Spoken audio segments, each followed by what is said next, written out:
আমাদের ঘরে হচ্ছে সেই লক্ষ্মী পুজোর দিন থেকে এখন পর্যন্ত নাড়ু মোয়া মুরকি এগুলোই চলছে।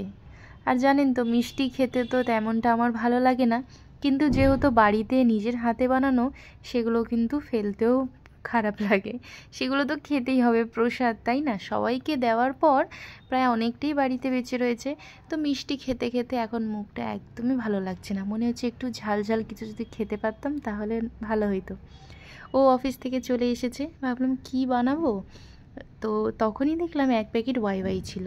তো তার সঙ্গে হচ্ছে একটু শসা কুচি, পেঁয়াজ কুচি, ওয়াই যে মশলাটি সেটা ব্যবহার করি, তেলটা আমি কোনো দিন ব্যবহার করি না।